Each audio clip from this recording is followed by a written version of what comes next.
Just because you haven't yet figured out a way to bring your electric guitar to life doesn't mean it's not a living thing. It most certainly is.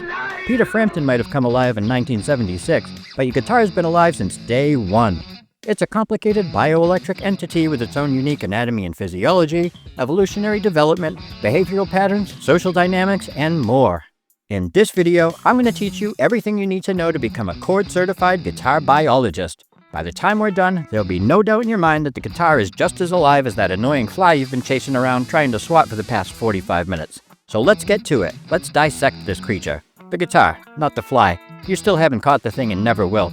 But you can grab your electric guitar, a hex key, a screwdriver, maybe another screwdriver, and get dissecting. Number 1. Anatomy and physiology. If you took anatomy and physiology in college like I did, you memorized thousands of hard-to-pronounce body part names and their functions just long enough to pass your exams, then forgot 99% of everything you learned. Fortunately, guitars are much simpler than people. You'll never have to memorize all 206 bones in a guitar's body, because even if you're learning to play no-bone movies or Bad to the Bone, guitars still have exactly 0 of them. That being said, guitars and people do share much of the same anatomy. If man was created in God's image, the electric guitar was created in man's. We both have heads, necks, bodies, and butts. But unlike us humans, whose bodies keep getting fatter and uglier due to inactivity, guitars manage to maintain their sleek, stylish figure no matter how little exercise they get. Like you, guitars have ears, but they're not located on the sides of the head, which is lucky for guitars because if they were, then they'd have to listen to you constantly complaining about how much you suck at the guitar. While some guitars may have as few as 1 ear or as many as 3, they're located right in the middle of the body directly under the vocal cords, which means a guitar's ears won't be able to pick up sound from your 2 vocal cords flapping when it's got at least 6, at most 12 of its own vibrating just a couple millimeters away. Guitars, like people, can reproduce and have reproductive organs, but unlike people who are roughly half dudes, half chicks, 100% of guitars are female. No electric guitar has a male input jack, which means the guitar that you named Mr. Shredmaster and constantly refer to as a he is actually a she. So in reality, your Ibanez RG, Flying V, or Gibson SG is either a she or he as part of the LGBT community. When people reproduce, it's loud, messy, and results in yet another loud, messy person who may someday grow up to produce more loud, messy people. Guitars reproduce the sound of strings vibrating by ejaculating an electronic signal out its vajayjay and into an amplifier. When people engage in this reproductive process, it's called fucking. When guitars do it, it's called rocking. As someone who's done both, I can tell you that they both totally fucking rock. I might not be able to keep a steady 4/4 beat, but I, like you, are all for beating off. But the closest a guitar can get to jacking off is when you remove the plug from its input jack. Guitars can't play with themselves since they don't have arms, legs, hands, or feet. But when it comes to beating the meat, every one of us primates are a top-level athlete.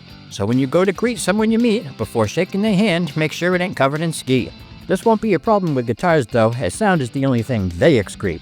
Unlike people, guitar bodies come in a variety of shapes and sizes like single cutaways, double cutaways, solid-bodied, hollow-bodied, semi-hollowed-bodied, single-pieced, multi-pieced, you name it. People's bodies, on the other hand, only come in a few sizes. Scrawny, skinny fat, fat as fuck, and too fat to fit through a fucking door. Unlike a guitar's body, they can, and often will, grow over time. It'll happen so gradually that you won't even notice it until one day you wake up 10 years after marrying your wife and realize she's turned into a behemoth that's twice the size of the woman you were once engaged to. But when you roll over and glance at your beloved Strat, it's still got the same beautiful body it's had since the day you got the thing. If only you could trade in your wife at Guitar Center for another Strat, without hesitation, you'd do just that. Another thing people in guitars share is a nervous system. In people, this system allows us to think, feel, and for various parts of our bodies to communicate through electrical nerve impulses. Guitars, too, use electrical energy to communicate and to regulate their mood.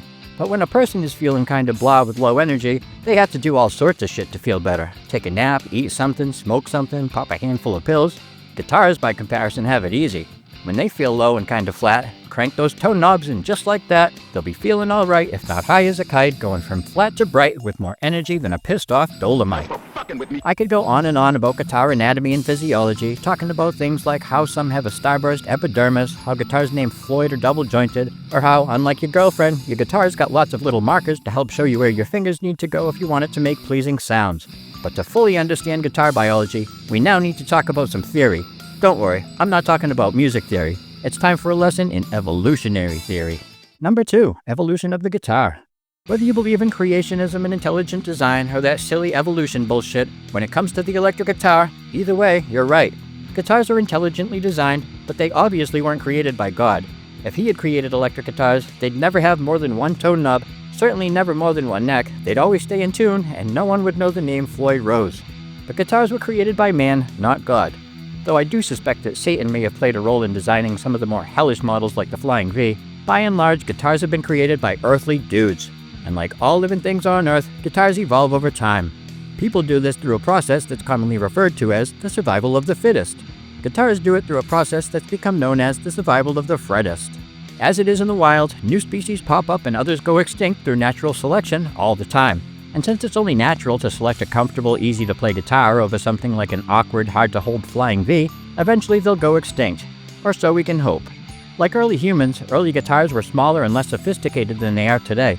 One of the first mass-produced guitars, the Rickenbacker frying pan, only had one pickup and one knob. But now, nearly a century after it was created, guitars have mutated into the triple humbucking, locking trem, 7-knobbed abominations that you see lining the walls of every guitar center in every town. I can't help but wonder what guitars of the future will evolve into. Maybe they'll have pickups in their necks or knobs in their heads. Or maybe they won't have knobs at all and can be played totally hands-free. Maybe all future guitars will have two kinds of pickups, one for picking up sound and one for picking up your thoughts.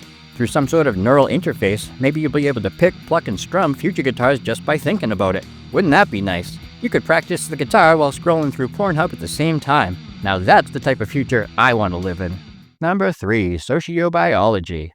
Like all high-level organisms, guitars exist in a complex social structure. At the top of the pecking order, you've got your alpha males like the Stratocaster and the Les Paul. Out in the wild, it seems like these guitars are everywhere, but they're actually much rarer than they appear. That's because what often looks like a real Strat or Les Paul is actually an imitation. Just about every guitar company offers a knockoff Strat copy or Les Paul lookalike. Hell, even Fender and Gibson, the companies that make Strats and Les Pauls, offer cheaper, shittier versions of them. Don't be fooled by these beta male wannabes. But what if you can't tell the difference between, say, an American-made Stratocaster and its chief beta male imitator, the Chinese-made Squier Strat? No worries. Just like how many human societies have used a caste system to maintain order, guitars use something similar. A case system. You can almost always tell where a guitar sits on the social ladder by what type of case it's in. Is it in a premium locking hardshell case? If so, you've almost definitely got yourself a top-shelf alpha-level instrument. But what if the guitar is in a soft-shell gig bag? Then it's likely living a middle-class life. Nothing glamorous, but not living in squalor either. Maybe in squire, but not squalor. That would be guitars without any case at all, which are essentially the peasants of the guitar world. These things mostly hide out in dark corners or under couches, only to reveal themselves during parties and other drunken get-togethers. Like people and dogs, guitars are territorial by nature. One of the ways they mark their territory is by leaving guitar picks, broken strings, and random guitar accessories that never get used lying around everywhere. If you walk into a house and see Gibson picks on a table, a Gibson poster on the wall, you can bet there's at least an SG, maybe even an LP, somewhere in the home. Another way guitars mark their territory is just like how dogs do it. But instead of spreading their scent by pissing all over everything, guitars spread their sound by pissing off anyone close enough to hear it. This ensures that lesser guitar models know to stay far away from an alpha guitar's habitat. When lots of guitars get together, they form cliques like you'd see in any high school cafeteria. At the jock table, you've got your Ibanez RGs, Jackson Soloist, and other shredders. Amongst the nerds, you'll find geeky guitars made by brands like Dan Electro and Paul Reed Smith. Naturally, all the American Strats, Tellys, and Les Pauls sit at the cool kids table. With the cheerleaders, you'll find Flying Vs, Gibson SGs, and other sexy-looking guitars like these. And then there's the table for the stoners and burnouts, where you'll find old Yamaha Pacificas and Fender Jazzmasters, Mustangs, and Jaguars. Every once in a while, though, a Jaguar or a Mustang will go sit with the Squiers and Epiphones over at the emo table if they can get a seat. But since lots of cutouts like to sit there, that table usually fills up pretty quickly. As you can see, the electric guitar is just as alive as Jimi Hendrix, Buddy Holly, and Randy Rhoads. Alive in spirit, that is. But if you're trying to find a pulse on Jimmy's corpse or on your Stratocaster, good luck with that. I'm sure if either of them were alive, neither would want you touching them.